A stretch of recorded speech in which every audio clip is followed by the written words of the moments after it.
Hey everyone, welcome back to episode 2 of the Natural State of Wrestling podcast. Joining me today is Madi Wrenkowski. Thank you for making the time to be here today, Maddie. Yeah, no problem. I appreciate the invite. And Maddie, I met you in, I believe it was Tulsa, for when you were there for Mission Pro Wrestling about a year ago, Yes. right? Was it a little bit over a year ago? It probably was a little over a year ago. Why does Can't it feel like remember. it's been a lifetime since that happened? And I'm guessing so much has Re- probably happened in your life since then. Feels like it. I can't even Um, remember when it was. So while I was doing some of my research on you, I saw that you only had 3 years in the biz. It kind of seems like you've kind of been like just kind of the way you carry yourself and everything that you've been longer than 3 years. But you started in 2019, right? Yeah. My first match was against Jazz back in, I believe, October. Uh, is when I first started on the independent. So it feels like I have been around for a while. I think the whole COVID era kind of elongated things, but also like shortened my rookie year in a sense, because that came right after in March. So I only got like like couple months in before that happened.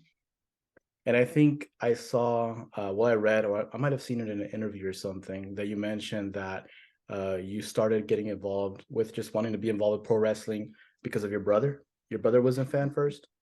Yeah, he definitely kind of started that. He's the one who found WWE, and I was just my brother's brother. He grew up with three girls, so someone had to do it. So I guess we would always just like connect more. We had similar personalities, and so I would hang out with him, and he found that and kind of introduced me to it. And from then, that's kind of how it started. And this is how it's going, I guess. So that's interesting because, if you kind of became a fan around that era, you probably weren't watching it during the Attitude Era or that time where like a lot of us became fans. Is that something where you kind of like, if you weren't watching it, you kind of went back to go like relive those moments that many people talk about nowadays? I mean, I definitely was around during the time of like D-Generation X and whatnot growing up, because obviously everyone that was iconic. They were iconic. Definitely around for the more risque segments between Lita and Edge and stuff like that. So I was kind of around in the Attitude Era, but I was pretty young. I wouldn't say that I was like the best fan there was. Um, but I definitely think I have gone back a little bit, probably way further than most would have. Just when I started training, Jazz and Rodney would always recommend watching like tape, watching like Rock and Roll Express, like way back, Ric Flair, things like that. Um, just because that was like what sparked the wrestlers that were in the Attitude Era. They saw those people and made them want to become wrestlers. Same thing like with the wrestlers nowadays. They were watching The Rock, they were watching Stone Cold. So you gotta like watch the people before you like spark some type of something, because what else, like what made us get into this, what made us become fans, what made us become wrestlers? It was the people before us. And what are the steps that you took? Like when you kind of figured out that you wanted to become a pro wrestling, like what do you do first? Just Google like wrestling schools in the area, or how does that look like? Yeah, basically. Initially, I did that and I found Booker T's School of Reality of Wrestling in Houston, Texas. And I actually found out that they have what they call fantasy camps. So I think they held it either once a month or every couple of months. Basically, you could pay, you would go in for a day, and they would put you through the ringer, see how you fared. So you kind of got a taste of what it could be like wrestling training. Um, and I did that and I liked it, but I didn't necessarily like Houston. So Hmm. it felt like I took a step backwards, because like that would be great and that would be fun and everything anyone could ever want to be trained at Booker T's school. But the place wasn't right for me. It just wasn't my vibe. But while I was there, I met a guy named Gino. Mhm. He is also a wrestler, and Is he it had a Medina? yes, Gino He's our Medina. guest next week. Yeah, Yikes! yeah. Get ready for a boring episode. I'm telling Um, you guys already. I met him, and he actually, I was living in San Marcos, Texas at the time because I went to school over there, and he told me that he had a show in San Antonio. And he was like, come out. There's a guy, his name is Chris Marvel. He owns a school in San Antonio. I can introduce you to him. So I went to the show, and it was kind of mind blowing because it was a show that Chris Marvel was going against Chavo Guerrero, and so it was kind of weird to see Chavo. Just like it's Chavo, Yeah. so I it got a kind of funny like story about that when you it's went in. it sparked like the child, and you hear the Guerrero name, and you're like, oh crap. Yeah. But after the show, I met Chris Marvel. He told me to go to his school the next day, that he would meet me, explain things. So the next day, like he told me to, I went to the school. I met him, and he was really shocked. He's like, yeah, I always tell people to come and they never do. Mm. And from there, it was just kind of like, it's history, I guess. He vibed a lot more with me. The environment was a lot more jovial.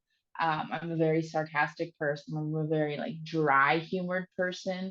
And the fact that he was able to keep up with that tit for tat, I was like, okay, this is the place.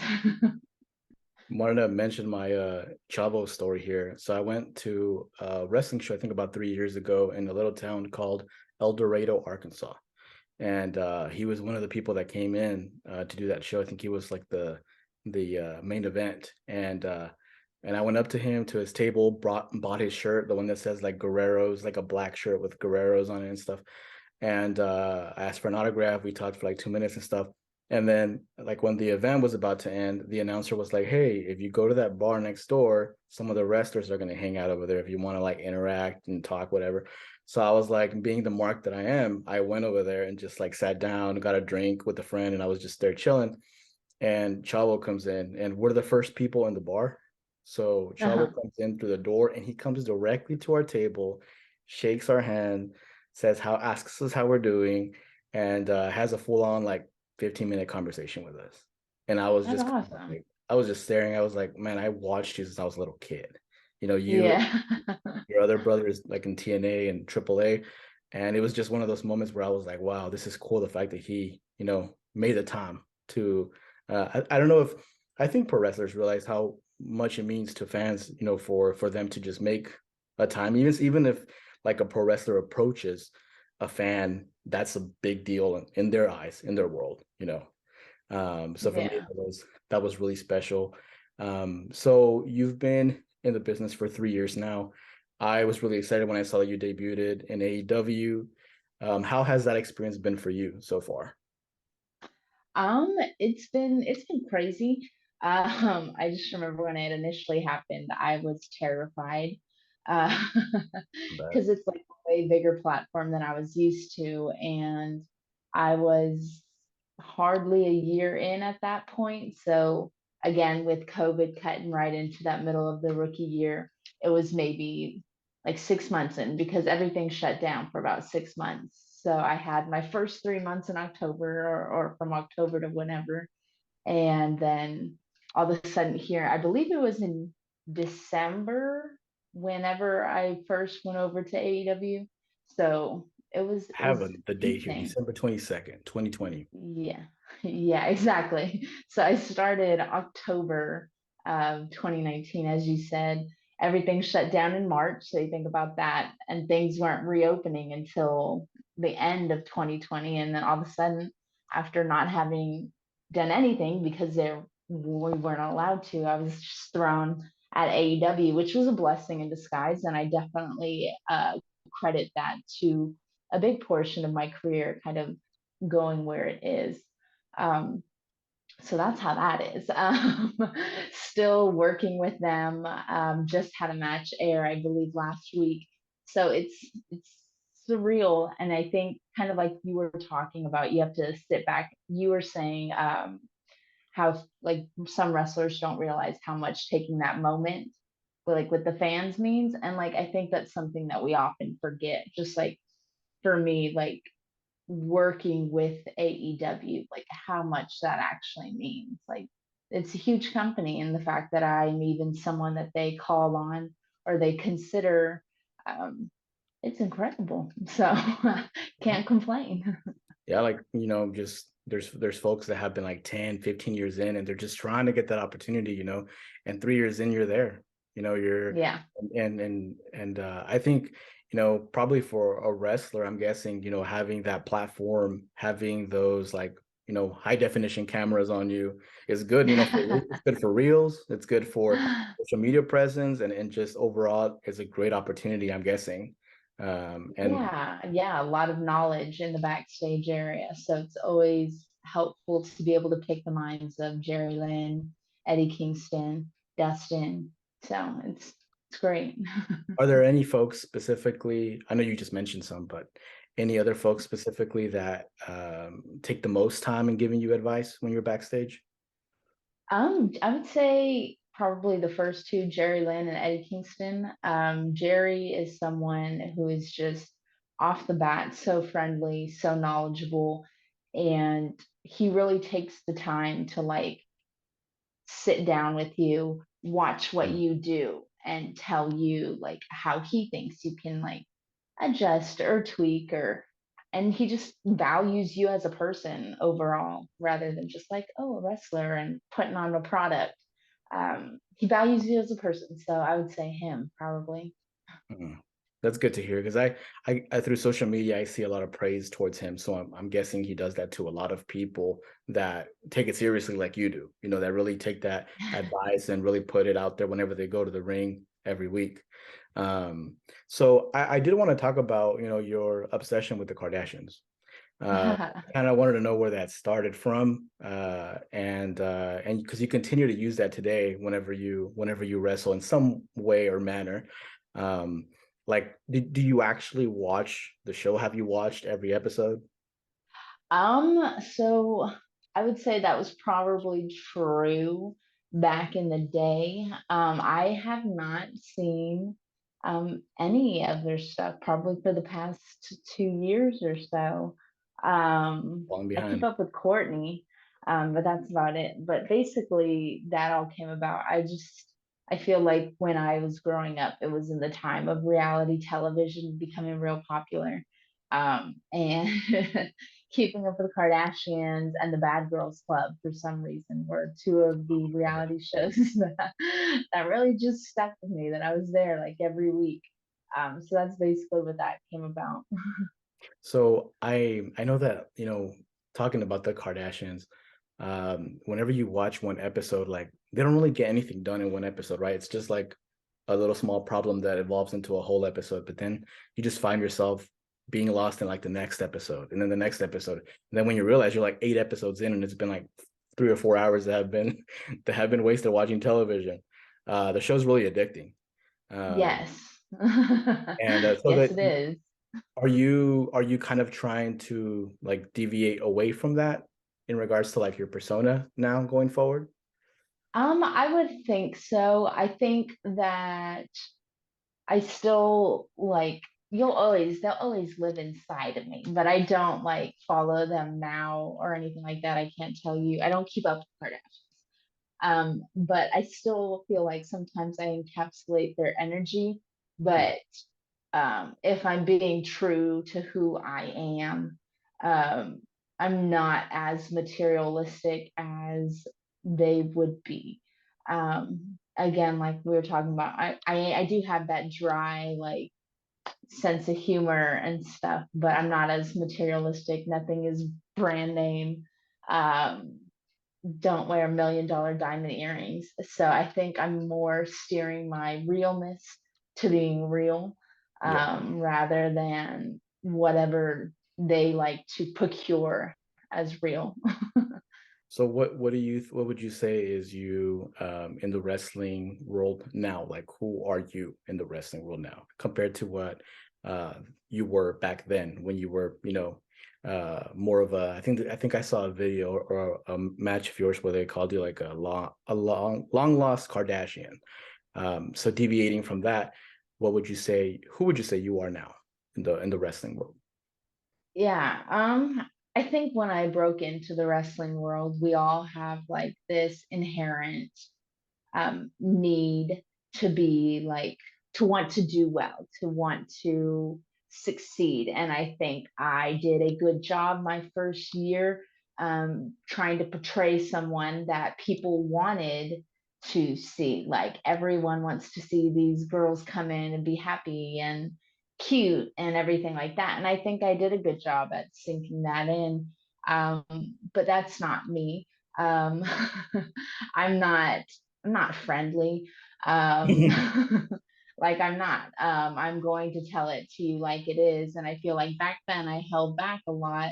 I gave people what they wanted. And I'm not doing that going forward because it'll get you so far, but it won't get you respect. And it's kind of the person I am. I think that's why I vibe so much with Eddie Kingston, because he is a very respect-based person.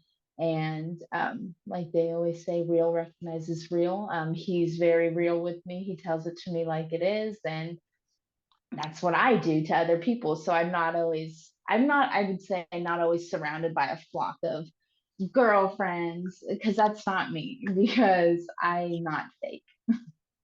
I feel you on that. Definitely feel you on that. Even though I did see you on a Instagram video with a bunch of girlfriends looking That to was yesterday fun. or something. I think you posted That you hanging out with a was bunch fun. of See, different. that's you got to surround yourself with good people. So I do have friends. I feel you. I'm not the type of person that's like posting Instagrams like all the time, like, ooh, out to eat, ooh, doing this, ooh, doing that. Like, I make my moves in silence and I keep my friend circle close.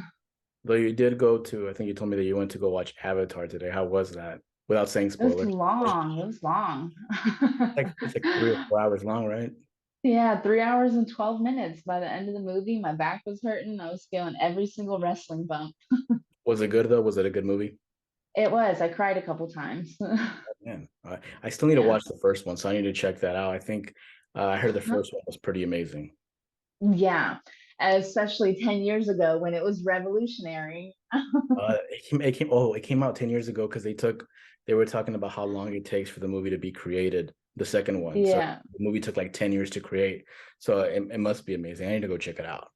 Uh, but Mission Pro Wrestling, like I said, that's the first show that I saw you perform live. I believe it's founded by Thunder Rosa, right?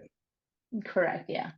And so is that still active at the moment? I haven't seen much on social media about like any kind of recent show or anything. Yeah. So we had our Christmas show on December 10th, our Okay, holiday show. I must have And missed then, yeah, clearly go watch it on it. Title Match Network. I need to go check it out right now. And then our next show is in February. That's coming up. I think again, just with the holidays, things are getting like muddled. Everything's just like, oh, here are my Christmas pictures. Oh, Happy New Year. So it's Yeah. everything's just. But once I think the holidays end, people get to spend time with their families. It'll probably get promoted a little bit better. But yeah, still alive, still going well. Thunder's still very involved, which is amazing. That she is not only nursing an injury and trying to get back on her own career, but she's also helping us women out still. Mhm.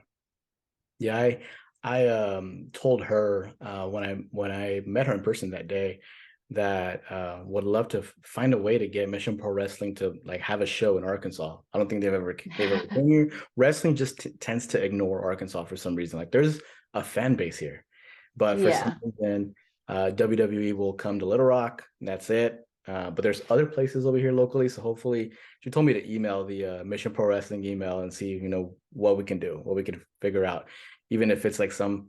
I'm pretty sure we can find a location bigger than the one that was in Tulsa, where I met y'all at. Oh Uh, yeah, I, that was I think it'd fun. be great for fans, to get to know the girls from Mission Pro Wrestling and the guys that y'all bring Yeah. too.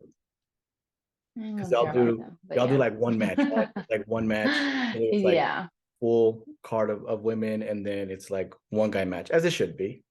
Women deserve Yeah. to have more bigger platform and stuff. So so you've also been kind of dabbling with between AEW and NWA. I've noticed that you've kind of been kind of going all over the place. Is NWA a show that you kind of get involved on a weekly basis, or is it more of a monthly kind of commitment? So they do tapings, and so I am and I have been pretty consistent at all of their tapings. And so it's not necessarily always like it's not weekly, but whenever they do happen, like I'm there. And what do they So have you it's traveling to? Like, is there a specific location where they kind of have most of their shows, or do they kind of go all over the place? Um, it's it depends on what's going on. I was involved with NWA 74, which was in Saw that. Missouri. And then we did a set of tapings in Nashville. I think NWA 74 was 2 day in Missouri. And then we went to Nashville and spent another couple days there tapings and creating content product. The next time the uh, show was in New Orleans. We paired with Wildcat, I believe, down there, and we got to do that. And then the next time I was with them, we were back in Nashville. So Nashville, I think, is like the homestay there, but they definitely are moving all around. Announcing a whole lot of new things for the new year, which is exciting. A lot of traveling, so definitely keep your eye out for that. I saw you're going to like a convention in Maryland, right? That's cool. Yes, yeah. I also am trying to get myself out of Texas a little bit more. This past year had a setback. Was out for a couple months, but now this year I want to make sure we're good, smooth sailing. So in January I'll actually be in New York for a couple of days, and then in February I will be at Baltimore Celeb Fest, as well as 2 days prior to that doing shows with MCW up there. Wow. So it'll be So busy. all right. It sounds like things are looking up, and there's excitement, and there's people that are wanting to bring you to their areas. So that Yeah, must I be just very need to get exciting. Arkansas to bring me, right? We need to get Arkansas on board. So I'm gonna hit up Thunder Rosa in that email. Tell me if I'm pronouncing this correctly. You had two, is it metacarpal fractures? Yes, right in the base of my hand. And it wasn't Basically, involving wrestling, right? I think you told me that it wasn't involving wrestling. no, it was. It Oh, it did was? happen. It happened in the middle of a match. Oh, And so okay. that was like high key terrifying. And I say to anyone who says wrestling is fake, the metal in my hand says otherwise. Mm. So how um, long do you have to have, is that permanent metal in your hand? yes, yes, he's staying with me. So I'm like technically Wolverine. Yeah, Terminator 2. But yeah, I gotta choose the right moment for the claws to come out. That's like But yeah, like something in your hand. it Go ahead. What do you say? yeah. But it happened like in May, and it put me out for a couple months. So that kind of like took out my whole summer of wrestling this past year. But I was gonna ask you, so then like financially, what do you do? Whenever since you're a pro wrestler, what do you do? Like just trying to grind to make ends meet during those times when you're out? for the most part, I am fortunate enough to have like a real job as well. Hmm. I'm fortunate enough to be able to balance a schedule like that. And so I was able to have like some insurance, but even then, getting full-fledged surgery performed on your hand is very expensive. So it is a big financial burden, as well as a mental burden, to not only have to take that financial burden, but also have to take time off, because you can't make money. You can't wrestle with a broken hand. And I learned that real quick after it happened. Um, literally in the middle of the match. Um, I went to try and pick up my belts and I couldn't even like lift a belt with my hand. And that's when I knew like it was not, it was not okay. And you had surgery and everything, right? It was like a whole process. Yeah. Yeah. They went straight through my knuckles, drilled into the bone to straighten it back up, as well as had to go through my hand to align it and everything. Yes. Um, for the Rehab first too. yeah, for the first month or so, I wasn't able to move my fingers at all. Yes. So I had to like relearn how to like do all of this, make a fist, go there. It was a whole thing. You don't realize how intricate everything is in your hand. I broke my finger So, too.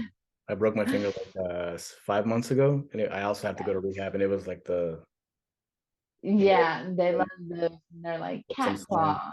Yeah, Yeah, get but the look at us. You know, look at us moving, we're back in business here. functioning.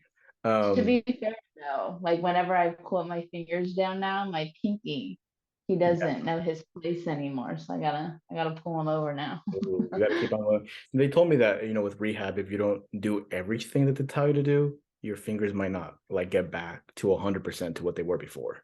And I didn't do that. I literally quit like my rehab process once the doctor says I was good, even though he told me to continue doing I stopped doing the exercises, which might not have been the smartest thing to do, but Get they back work. on it. We're good. We're good. So I find that you're like in a very cool spot right now where you're getting all this recognition. You have all these different platforms. AEW has you on their platform, NWA, Mission Pro Wrestling, and you're one of the people that I kind of sense it's just a matter of time before someone sends you a contract. Do you feel that you're in that you're kind of like in that area as well where it's just a matter of time? um, that is a tough one. I don't know. Mm. I think I'm constantly being told by people around me, Yeah, people in the business, that wrestling is all about timing and it's just a matter of time. yeah, Um, and that timing is everything. And honestly, that's like a really shitty thing to have to hear, because it sucks. And, yeah. and it probably is true because everything is about timing, and about what they need in the minute, like at that time. Um, so yeah, that sucks. It kind of feels like I'm there, because I feel like I'm in like purgatory, but other than that, it just is like it's a pretty crummy feeling, but I you guess that can't do makes anything sense. That going. makes sense Yeah. because like from the outside, as fans, it's kind of like this person is just a matter of before like we're just waiting for that one opportunity that they get, and eventually they're gonna get a contract. But I can see it from your end, as the person that's living it, as the person that you know injured her hand and has to pay all these medical bills that are pretty expensive, I'm guessing. And the traveling and everything, how stressful that might be to be in that predicament.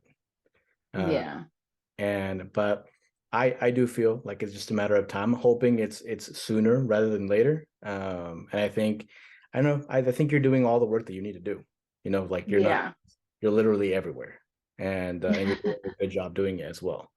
I have some other just basic questions, just some of the questions that folks ask sometimes.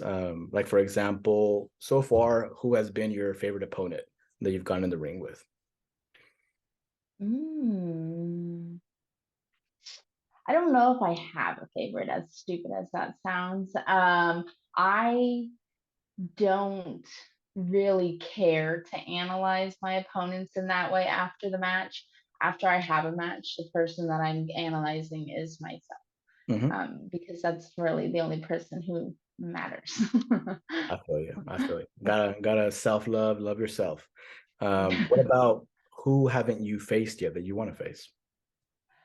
Ooh, myself. Just kidding. No, come on. I would love to wrestle, maybe aside from like, let's see, the first name that popped into my head that I think would just be like an entertaining, like match, or I think I would have a fun time trying to figure out how to like win, what techniques to use, I guess, would be Abaddon. Mm. Is the first one that popped into my head. How do you beat the undead?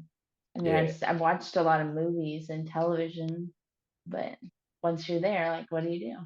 you can't technically use like an axe or something unless it's like a no disqualification match. Um, That's fair. And then if I do I lose? yeah, I mean, you probably lose the match, but you win the fight when you think Yeah. about it. So what really matters?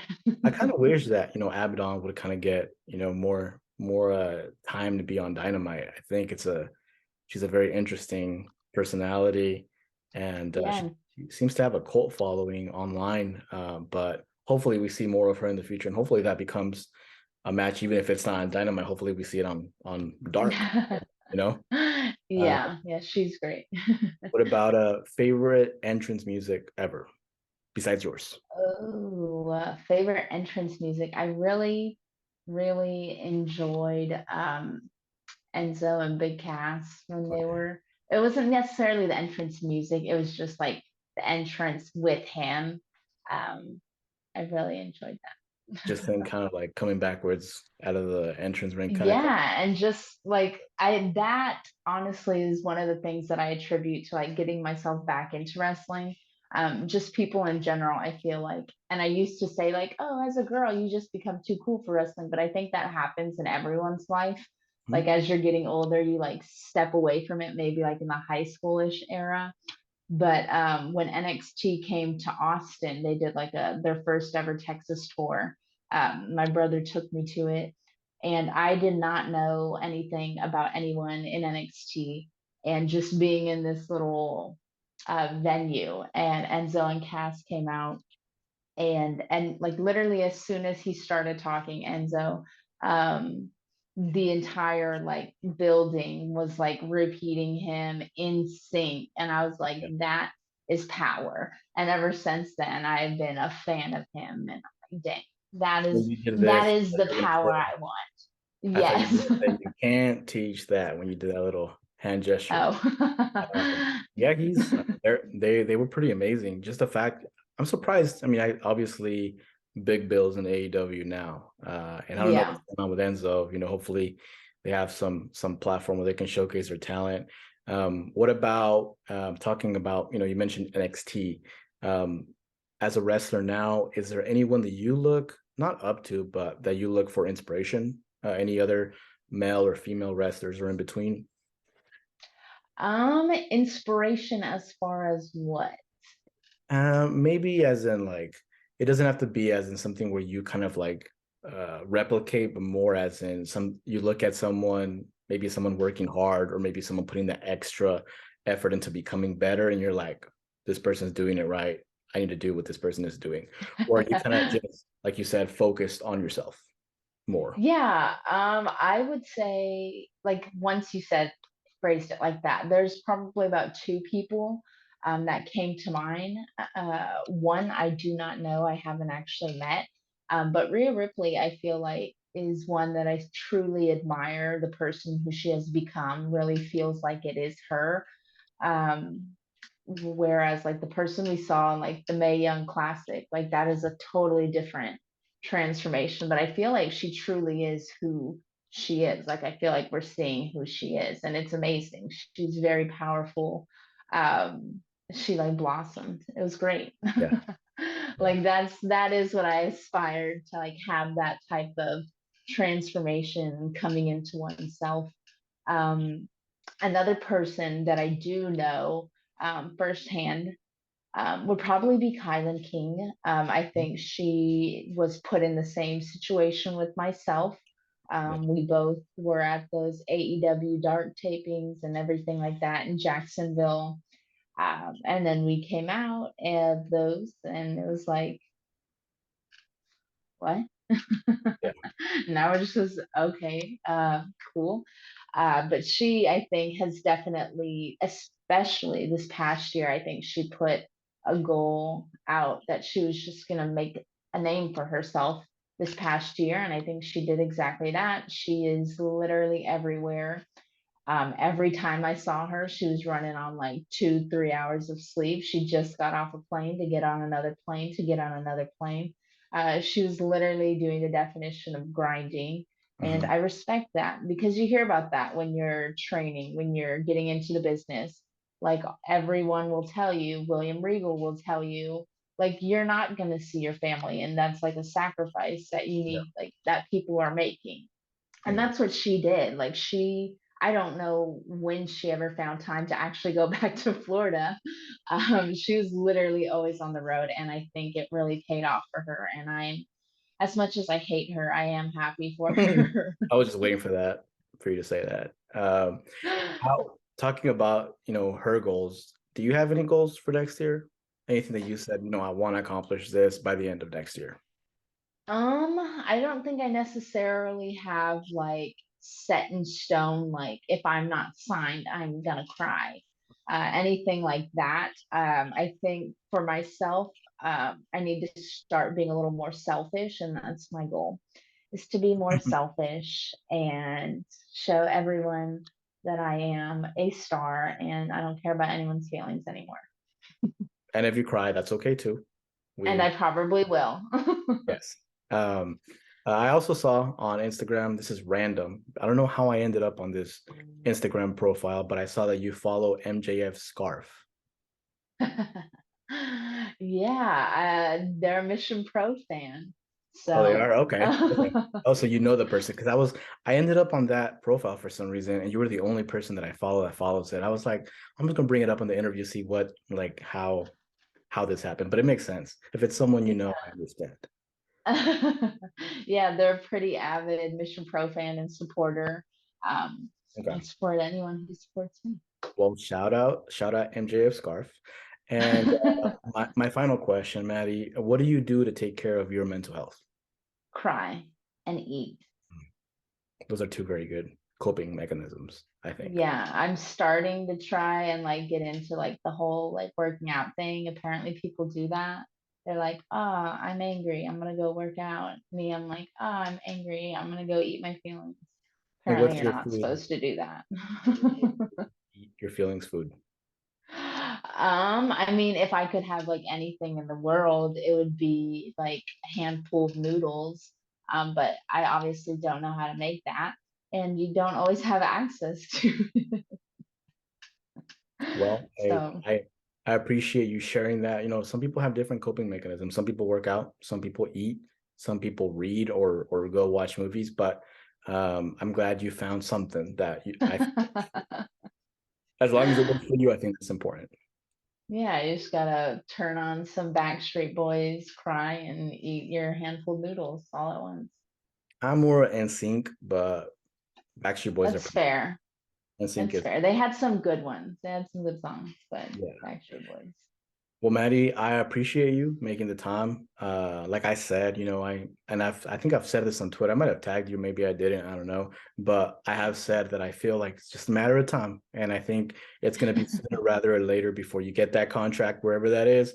And when it happens, we will all rejoice for you and be happy for you. But yeah, you're 3 years in and look at everything you're doing. You should be really proud of yourself. I hope you are. But pat yourself in the back. But once again, I appreciate you making the time. Everybody that's watching, listening, that was episode 2 of the Natural State of Wrestling podcast. Maddie being our first ever guest. Thank you, Maddie, for being here today. We really appreciate you, and we look forward to everything that you're going to accomplish in the next few years. Thanks. Good luck with your next episode. Hopefully, it's not as bad as I say it's gonna be. We'll try to make it extra exciting, but I'll make sure to tell Gina what you said. Thank Do you. it. Thank you, everybody that's watching. That's the end of the episode. Catch you all next week.